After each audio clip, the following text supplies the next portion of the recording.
Welcome back to news jet update. चलिए देखते हैं झारखंड की 25 फटाफट बड़ी खबरों को। इससे पहले आप झारखंड के किस जिले से न्यूज को देख रहे हैं हमें कमेंट बॉक्स में जरूर बताएं। साथ ही डेली अपडेट रहने के लिए आप हमारे चैनल को सब्सक्राइब कर बेल आइकन को दबाना बिल्कुल ना भूलें। पहली बड़ी खबर, बारिश से कोयला बिजली के उत्पादन पर फिर संकट। जानकारी के मुताबिक झारखंड और बंगाल के कई हिस्सों में बीते 2 दिनों से हो रही बारिश के कारण राज्य में कोयले और बिजली का उत्पादन एक बार फिर प्रभावित हुआ है। इसके कारण एक बार फिर बिजली संकट गहराने के आसार बढ़ गए हैं। सबसे ज्यादा असर कोयला उत्पादन पर पड़ा है। कोयला कंपनियों की ओर से आधिकारिक बयान के अनुसार झारखंड और बंगाल में स्थित कोयला खदानों पर बारिश का व्यापक असर पड़ा है। कोयला उत्पादन में 50% तक की कमी आई है। डिस्पैच भी 30 से 40% तक प्रभावित हुआ है। बीसीसीएल, सीसीएल और ईसीएल के उत्पादन और डिस्पैच पर असर पड़ा है। ईसीएल की झारखंड व बंगाल स्थित कोयला खदानें प्रभावित हुई हैं। बीसीसीएल व सीसीएल के कुछ एरिया में बारिश से बुरा हाल है। आधिकारिक बयान के अनुसार कोयला उत्पादन नहीं के बराबर हुआ। कुछ डिपार्टमेंटल उत्पादन भी हुआ। आउटसोर्सिंग परियोजनाएं बंद रही। मालूम हो कि झारखंड से देश के करीब तकरीबन 11 राज्यों को कोयला आपूर्ति की जाती है। अगली बड़ी खबर, झारखंड में बालू उठाव जल्द होगा शुरू। राज्य में बालू का उठाव जल्द शुरू कराने की तैयारी की गई है। मानसून के कारण 15 अक्टूबर तक बालू के उठाव पर रोक लगाई गई थी। अब नए नियम और शर्तों के साथ बालू उठाव की तैयारी की गई है। झारखंड राज्य खनिज विकास निगम के महाप्रबंधक उत्तम विश्वास के मुताबिक मुख्य रूप से बालू खनन क्षेत्र को 3 श्रेणी में बांटा गया है। 10 हेक्टेयर से कम, 10 से 50 हेक्टेयर और 50 हेक्टेयर से अधिक। झारखंड में बालू घाट का टेंडर भरने के लिए कंपनी को पहले सूचीबद्ध होना पड़ेगा। सूचीबद्ध होने के लिए 27 अक्टूबर तक आवेदन मांगे गए हैं। सूचीबद्ध एजेंसी ही बालू उठाव के लिए टेंडर भर सकेगी। टेंडर प्रक्रिया में किए गए अन्य बदलाव के मुताबिक खनन क्षेत्र के आकार के आधार पर 2.5 करोड़ से 30 करोड़ तक के बैंक गारंटी देनी होगी। अब न्यूनतम 5 साल का अनुभव जरूरी किया गया है। अगली बड़ी खबर, ईद मिलादुन्नबी आज नहीं निकलेगा जुलूस। पैगंबर इस्लाम हजरत मोहम्मद मुस्तफ़ा की औम पैदाइश मंगलवार को मनाई जाएगी। ईद का जश्न तो मनेगा लेकिन जुलूस मोहम्मदी नहीं निकलेगा। इस वर्ष भी कोरोना गाइडलाइन का हवाला देते हुए प्रशासन ने जुलूस निकालने की अनुमति नहीं दी है। वैसे पिछले साल भी संक्रमण की आशंका के चलते प्रशासन ने जुलूस निकालने की अनुमति नहीं दी थी। पैगंबर इस्लाम के जन्म दिवस की खुशी में ईद मिलादुन्नबी मनाई जाती है। इस दौरान सोमवार की रात में जश्न चिराग किया गया। देर रात तक मोहल्लों व घरों को सजाया गया। मस्जिद, मदरसा व मोहल्लों में खूबसूरत झंडे व रंग बिरंगी लाइट लगाई गई। उधर डोरंडा में भी मस्जिदों और मोहल्लों को सजाया गया। अगली खबर, शरद पूर्णिमा पर आसमान से आज टपकेगी अमृत की बूंदें। अश्विन माह के शुक्ल पक्ष में पर मंगलवार को निश्चित व्यापनी तिथि में शरद पूर्णिमा है। शास्त्रीय दृष्टिकोण से शरद पूर्णिमा की रात में आसमान से अमृत की बूंदें टपकेगी। इस रात देसी गाय के दूध से बनी खीर को खुले आकाश के नीचे रखने की परंपरा है, जिसमें रात में आसमान से टपके अमृत बूंदों के रूप में खुले स्थान पर रखे खीर में गिरता है, जो खीर को अमृत तुल्य बना देता है। मान्यता है कि अमृत टपके खीर का सेवन करने वाला जातक दीर्घायु होता है। खीर के सेवन से सांसिस जनित बीमारी से परेशान व्यक्ति एवं दम्मा रोग से पीड़ित लोगों को काफी लाभ मिलता है। अगली खबर, झारखंड में मां तारा मंदिर को उड़ाने की साजिश नाकाम, विस्फोटक बरामद, पुलिस ने 4 को दबोचा। जानकारी के मुताबिक रामगढ़ गोला थाना क्षेत्र में मां तारा मंदिर को उड़ाने की साजिश पुलिस ने नाकाम की है। मंदिर के पास से पुलिस ने विस्फोटक पदार्थ भी बरामद किया है। इस वारदात की योजना बनाने वाले 4 अपराधियों को गिरफ्तार किया गया है। इस मामले की जानकारी सोमवार को एसपी प्रभात कुमार ने प्रेस कॉन्फ्रेंस में दी। उन्होंने बताया कि गिरफ्तार अपराधियों के पास से 4 piece gelatin, 4 piece detonator, 2 mobile, 2 Passion Pro motorcycle भी जब्त किया गया है। एसपी ने बताया कि मां तारा मंदिर गोला थाना क्षेत्र के चोपा दारू में स्थित है। उस मंदिर कमेटी से रुपये की उगाही करने के लिए अपराधियों ने योजना बनाई है। अगली खबर, पंचायत चुनाव पर सीएम से चर्चा, छठ के बाद जारी हो सकती है अधिसूचना। राज्य में त्रिस्तरीय पंचायत चुनाव को लेकर हलचल बढ़ गई है।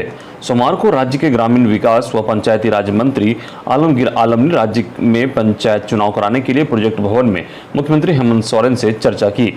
राज्य में पंचायत भवन कराने के लिए छठ के बाद अधिसूचना जारी की जा सकती है। इस संबंध में पंचायती राज विभाग मसौदा तैयार करके आयोग को भेजेगा।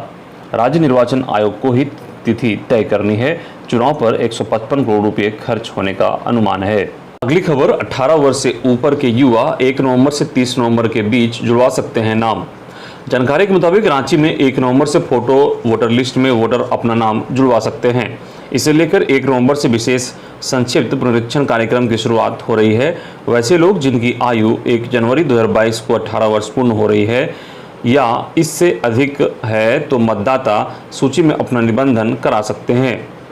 मतदाता सूची में निबंधन के लिए दावा एवं आपत्ति दर्ज करने की अवधि 1 नवंबर 2021 से 30 नवंबर 2021 तक प्रपत्र 6 के माध्यम से आवेदन कर सकते हैं। मतदाता सूची में त्रुटि सुधार के लिए पूर्व से पंजीकृत मतदाता प्रपत्र 8 में एक ही विधानसभा निर्वाचन क्षेत्र में एक मतदान केंद्र से दूसरे मतदान केंद्र में नाम परिवर्तन कराने के लिए प्रपत्र 8 के माध्यम से आवेदन किया जा सकता है। वहीं मतदाता सूची के नाम हटाने के लिए प्रपत्र 7 के माध्यम से आवेदन आपत्ति दर्ज किया जा सकता है। इधर शेड्यूल जिले में पंचायत चुनाव का विरोध। आदिवासी संगठन ने त्रिस्तरीय पंचायत चुनाव घोषणा का विरोध किया है। चुनावी सुगबुगाहट के बीच आदिवासी छात्र संघ की एक बैठक हुई, जिसमें केंद्रीय अध्यक्ष सुशील उरांव ने कहा कि त्रिस्तरीय पंचायत चुनाव 5वीं अनुसूचित क्षेत्र में असंवैधानिक है। 5वीं अनुसूचित क्षेत्र में पंचायती व्यवस्था आदिवासियों के परंपरा, सामाजिक, धार्मिक, प्राकृतिक और सांस्कृतिक पहचान के आधार पर हो, क्योंकि 5वीं अनुसूचित क्षेत्र में संवैधानिक तौर पर रूढ़िवादी स्वशासन व्यवस्था के तहत पंचायती व्यवस्था का प्रावधान है। सुमित उरांव ने कहा कि अनुसूचित क्षेत्र में त्रिस्तरीय पंचायत चुनाव नहीं होना चाहिए। यहां आदिवासियों के परंपरागत स्वशासन व्यवस्था को बहाल किया जाए। वहीं त्रिस्तरीय पंचायत चुनाव के विरोध में आदिवासी छात्र संघ 25 अक्टूबर 2021 को राजभवन के समक्ष एक दिवसीय धरना में बैठेगी। विरोध के बावजूद सरकार यदि पंचायत चुनाव कराती है तो आदिवासी छात्र संघ मजबूरन चुनाव में पूरी मजबूती के साथ पंचायत चुनाव में हिस्सा लेगी, लेकिन चुनाव के पश्चात संघ के जीते हुए प्रतिनिधि जीतने के बाद भी त्रिस्तरीय पंचायत व्यवस्था के विरोध में खड़े रहेंगे। अगली खबर, झारखंड के विश्वविद्यालयों में जनजातीय भाषाओं के 550 शिक्षकों की होगी नियुक्ति। झारखंड के विश्वविद्यालयों तथा उनके अंगीभूत कॉलेजों में जनजातीय एवं क्षेत्रीय भाषाओं में लगभग 550 शिक्षकों की नियुक्ति होगी। इनमें सहायक प्राध्यापक, सह प्राध्यापक तथा प्राध्यापक के पद शामिल हैं। उच्च एवं तकनीकी शिक्षा विभाग द्वारा विश्वविद्यालयों में इन पदों के सृजन की प्रक्रिया पूरी की जा रही है। पदों के सृजन तथा आरक्षण रोस्टर तय होने के बाद झारखंड लोक सेवा आयोग के माध्यम से नियुक्ति प्रक्रिया पूरी की जाएगी। विभिन्न विश्वविद्यालयों की बात करें तो रांची विश्वविद्यालय में कुल 9 जनजातीय एवं क्षेत्रीय भाषाओं में पहले से कुल 45 पद सृजित हैं। इनमें नियुक्ति हेतु आरक्षण रोस्टर की कार्रवाई पूरी की जा रही है। वहीं कोल्हान विश्वविद्यालय चाईबासा के अंतर्गत अंगीभूत महाविद्यालयों एवं स्नातकोत्तर विभागों में संथाली, हो, कुमाली एवं मुंडारी अर्थात कुल 5 भाषाओं में 159 शिक्षकों के पद सृजन के प्रस्ताव पर मुख्यमंत्री हेमंत सोरेन ने स्वीकृति प्रदान कर दी है। इसके अलावा विनोबा भावे विश्वविद्यालय में भी 7 जनजातीय एवं क्षेत्रीय भाषा के संचालन हेतु कुल 49 शिक्षकों के पद सृजन के प्रस्ताव पर मुख्यमंत्री की स्वीकृति मिल गई है। वहीं सिद्धो कान्हू मुर्मू विश्वविद्यालय दुमका में 3 जनजातीय एवं क्षेत्रीय भाषाओं कुड़ुक, अंगिका तथा मालतो में कुल 35 शिक्षकों के पदों के सृजन की कार्रवाई प्रक्रियाधीन है।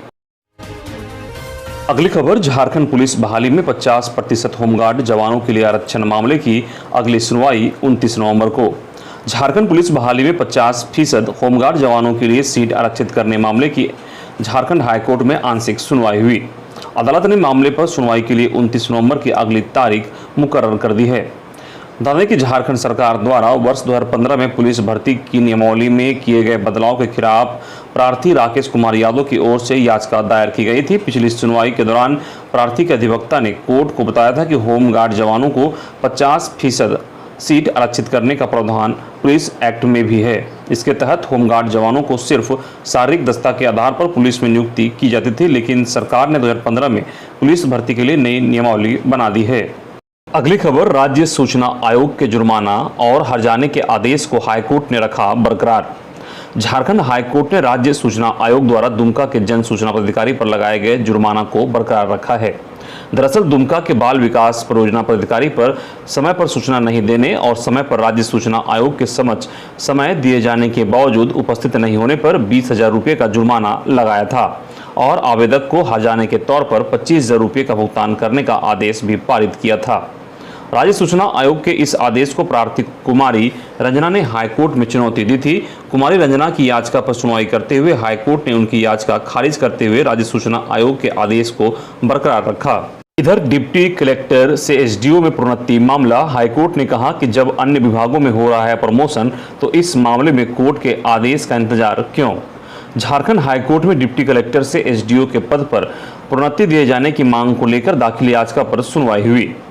हाईकोर्ट के न्यायाधीश जस्टिस एसएन पाठक की अदालत ने राज्य सरकार को अंतिम मौका देते हुए मामले में अपना पक्ष स्पष्ट करने का निर्देश दिया है। सुनवाई के दौरान कोर्ट ने कहा कि जब रोक के बाद भी राज्य सरकार द्वारा अन्य विभागों में प्रोन्नति दी जा रही है तो फिर इस मामले में सरकार हाईकोर्ट के आदेश का इंतजार क्यों कर रही है। इसके साथ ही अदालत ने मौखिक टिप्पणी करते हुए कहा कि अदालत में राज्य सरकार इस मामले पर ढीला ढाला स्टैंड दिखा रही है। कोर्ट ने कहा कि सरकार को सोच समझकर इस मामले में उचित निर्णय लेना चाहिए। अगली खबर, पंचायतों के लिए कंप्यूटर ऑपरेटर और जेई के पद रह गए रिक्त, फिर से जारी हुआ विज्ञापन।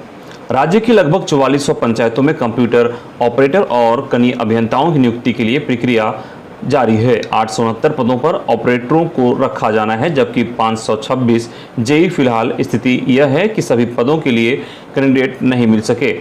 विभिन्न जिलों के स्तर से लिखित परीक्षा और कंप्यूटर टेस्ट तथा अन्य शर्तों के आधार पर मेरिट लिस्ट जारी की गई है। डॉक्यूमेंट वेरिफिकेशन के आधार पर कैंडिडेट को जरूरी सेवाओं के लिए फाइनल किए जाने का काम जारी है। बता दें कि ग्रामीण विकास विभाग ने ऑपरेटरों जेई के पदों पर संविदा पर नियुक्ति के लिए फिर से कदम उठाया है। 20 अक्टूबर को सभी जिलों में एक साथ विज्ञापन जारी होगा। 25 तक आवेदन जमा होंगे। 21 नवंबर को लिखित परीक्षा का आयोजन होगा। 10 दिसंबर तक जिला स्तरीय पैनल का प्रकाशन कर दिया जाएगा। बताया जा रहा है कि 16 दिसंबर तक ऑपरेटरों जेई के सभी पदों पर नियुक्ति की प्रक्रिया को पूरा कर लिया जाएगा। अगली खबर, झारखंड के 10 आईएएस अधिकारियों का तबादला, कमल किशोर सोन को परिवहन का प्रभार। जानकारी के मुताबिक झारखंड सरकार ने 10 आईएएस पदाधिकारियों का तबादला किया है और नया प्रभार भी दिया है।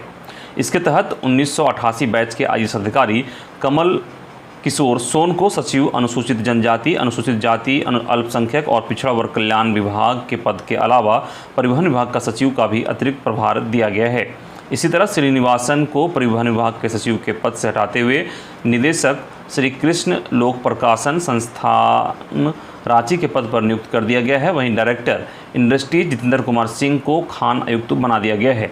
उनके पास एमडी झारखंड औद्योगिक आधारभूत संरचना विकास निगम जिटको का भी प्रभार था।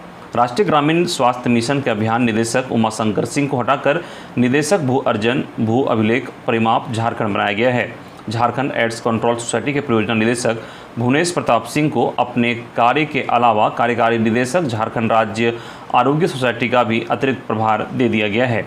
वहीं आकांक्षा रंजन को वाणिज्य कर आयुक्त के पद से हटाकर सरकार ने उनको झारक्राफ्ट का एमडी बना दिया है। अगली खबर, जेईई मेंस व एडवांस के लिए रजिस्ट्रेशन शुरू, विद्यार्थी 25 तक कर सकेंगे पसंद के कॉलेज का चुनाव। जेईई एडवांस और जेईई मेंस की परीक्षा रिजल्ट के बाद ज्वाइंट सीट एलोकेशन अथॉरिटी जोसा के काउंसलिंग की प्रक्रिया शुरू हो गई है। सुबह 10 बजे से जोसा के आधिकारिक वेबसाइट पर काउंसलिंग की प्रक्रिया शुरू हो गई है। इसकी मदद से परीक्षा में सफल हुए विद्यार्थी देश भर के 23 आईआईटी, 32 एनआईटी, 26 आईआईआईटी और 30 जेएफआईटी में दाखिला की प्रक्रिया में शामिल होंगे।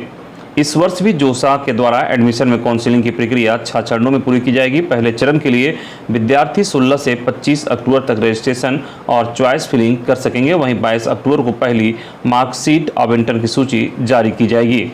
अगली खबर, पीएम किसान योजना, इस तारीख को क्रेडिट होगी पीएम किसान की 10वीं किस्त। जानिए रजिस्ट्रेशन कराने का स्टेप बाय स्टेप प्रोसेस। सरकार जल्द ही देश के किसानों के खाते में पीएम किसान योजना की 10वीं किस्त जारी करने वाली है। सरकार 15 दिसंबर के आसपास पीएम किसान योजना की 10वीं किस्त जारी करेगी। प्रधानमंत्री सम्मान निधि योजना केंद्र सरकार की एक अहम योजना है। पीएम किसान योजना में रजिस्ट्रेशन कराने के लिए सबसे पहले आपको पीएम किसान की ऑफिशियल वेबसाइट https://pmkisan.gov.in पर जाना होगा। पेज खोलने पर उसके दाहिनी ओर आपको फार्मर्स कॉर्नर का एक विकल्प दिखाई देगा। इसके बाद आपको फार्मर कॉर्नर में न्यू फार्मर रजिस्ट्रेशन के ऑप्शन पर क्लिक करना होगा। इसके बाद आपके सामने एक नया पेज खुलकर सामने आएगा। पेज पर मौजूद ड्रॉप डाउन लिस्ट से आप अपनी पसंद की भाषा का चुनाव भी कर सकते हैं। इस प्रक्रिया के बाद आपको रूरल फार्मर रजिस्ट्रेशन या अर्बन फार्मर रजिस्ट्रेशन में से किसी एक को ऑप्शन को चुनना होगा। इसके बाद आपका अपना आधार नंबर दर्ज करना होगा। इसके बाद आपको मोबाइल नंबर दर्ज करना होगा। इसके बाद आपको ड्रॉप डाउन लिस्ट से अपने राज्य का नाम सेलेक्ट करना है। इसके बाद आपको कैप्चा कोड को इंटर करके सेंड ओटीपी पर क्लिक करना होगा। इसके बाद आधार के साथ लिंक आपके मोबाइल नंबर पर आपको एक ओटीपी मिलेगा। ओटीपी को इंटर करने के बाद आपको कैप्चा कोड को भरकर प्रोसेस को आगे बढ़ाना होगा। अगली खबर, नक्सली संगठन जेजेएमपी के सब जोनल कमांडर समेत 3 नक्सली गिरफ्तार, कई सामान बरामद। लातेहार पुलिस ने सदर थाना क्षेत्र के हरतुआ व उरवाई जंगल से नक्सली संगठन जेजेएमपी के सब जोनल कमांडर विनय सिंह चोरो उर्फ विनय जी के अलावा विश्वनाथ उरांव उर्फ प्रदीप उरांव तथा सुजीत उरांव को गिरफ्तार कर जेल भेज दिया है। इस दौरान कई सामान भी बरामद हुए हैं। एसपी अंजन को मिली गुप्त सूचना के आधार पर यह कार्रवाई हुई। एसपी कार्यालय ऑफिस में पत्रकारों से बात करते हुए लातेहार एसपी श्री अंजन ने बताया कि गिरफ्तार उग्रवादियों के पास से 315 बोर का 200 जिंदा कारतूस, 6 mobile phone, 1 mobile charger, 1 scooty, 4 diary, नक्सली पर्चा व रसीद बरामद किया गया है। अगली खबर, हिमाचल प्रदेश से अब तक झारखंड के 61 श्रमिकों की हुई वापसी। मारपीट की घटना के बाद वापस लौटने की जताई थी इच्छा। हिमाचल प्रदेश के किन्नौर जिला से झारखंड के श्रमिकों के लौटने का सिलसिला जारी है। अब तक 4 जत्थों में कुल 61 श्रमिकों की वापसी हो चुकी है। सभी श्रमिक खूंटी जिला अंतर्गत तोरपा, बंदगांव आदि क्षेत्र के निवासी हैं। ये श्रमिक हिमाचल प्रदेश स्थित Rathi hydro electric power project private limited में काम करने गए थे। इस दौरान झारखंड के श्रमिकों के साथ मारपीट की घटना हुई थी। उस घटना के बाद श्रमिकों ने वापस लौटने की गुहार लगाई थी। मामले की जानकारी सीएम हेमंत सोरेन को मिलने पर उन्होंने मजदूरों की सकुशल वापस लाने का निर्देश दिया था। अगली बड़ी खबर, दिन दहाड़े ज्वेलरी शॉप में लूट का प्रयास, फायरिंग में दुकानदार घायल, एक आरोपी को लोगों ने दबोचा। दुमका नगर थाना क्षेत्र के मेन रोड स्थित गणपति ज्वेलर्स में 3 हथियारबंद अपराधियों ने लूट का प्रयास किया। दुकानदार के विरोध करने पर वे गोली चलाते हुए भाग निकले। गोली दुकानदार के कान को छूते हुए निकल गई। भागते अपराधियों में से एक अपराधी को लोगों ने धर दबोचा। पुलिस के मुताबिक दुमका के नगर थाना क्षेत्र मेन रोड स्थित गणपति ज्वेलर्स में हथियारबंद अपराधी घुस आए। इनकी भनक आसपास के दुकानदारों को लगी तो अगल बगल के लोग जुटने लगे। इससे घबराए अपराधी वारदात को अंजाम नहीं दे पाया और भागने लगे। इस बीच आरोपियों ने दहशत फैलाने के लिए फायरिंग की। यह गोली दुकानदार के कान को छूते हुए निकल गई। इधर स्थानीय लोगों ने साहस का परिचय दिया और भाग अपराधियों में से एक को पकड़ लिया। अगली खबर, हजारीबाग पुलिस अधीक्षक ने की क्राइम समीक्षा बैठक, साइबर अपराध के खिलाफ कार्रवाई के निर्देश। पुलिस अधीक्षक द्वारा सभी थाना प्रभारियों एवं पुलिस अधिकारियों के साथ सोमवार को क्राइम समीक्षा बैठक की गई, जिसमें सभी पुलिस अधिकारियों को कई दिशा निर्देश भी दिए गए। बैठक में सभी महत्वपूर्ण आपराधिक कांडों की समीक्षा की गई तथा सभी कांडों के त्वरित निष्पादन के लिए निर्देश दिए गए। विशेष रूप से आर्थिक एवं साइबर अपराधियों के खिलाफ सख्ती से कार्रवाई करने का निर्देश दिए गए। मौके पर दुर्गा में पूजा को लेकर पुलिस के काम की सराहना की गई। साथ ही छठ पूजा की तैयारी पर भी जोर दिया गया। इसके साथ ही महिला प्रताड़ना एवं हिंसा से संबंधित कांडों में कार्रवाई करने का निर्देश दिया गया। अगली खबर, जमशेदपुर में सरकारी नौकरी के लिए मौका, ग्रामीण विकास विभाग में निकली भर्ती, 20 अक्टूबर तक कर सकते हैं आवेदन। झारखंड सरकार ग्रामीण विकास विभाग की ओर से पूर्वी सिंहभूम DRDA में विभिन्न पदों पर बहाली निकाली गई है। इस आवेदन की अंतिम तिथि 20 अक्टूबर है। इसके लिए आपको भारत का नागरिक होना जरूरी है। DRDO की ओर से प्रखंड कार्यक्रम पदाधिकारी, तकनीकी सहायक, लेखा सहायक, कंप्यूटर सहायक और ग्राम रोजगार सेवक के पद के लिए आवेदन मांगे गए हैं। इसमें मनरेगा के लिए 5 पदों पर 46 रिक्तियों के लिए बहाली निकाली गई है। सभी नियुक्ति संविदा के आधार पर 2 वर्षों के लिए होगी। आवेदन करने के लिए आवेदक को apply.rdd.jharkhand.gov.in पर जाकर ऑनलाइन आवेदन देना होगा।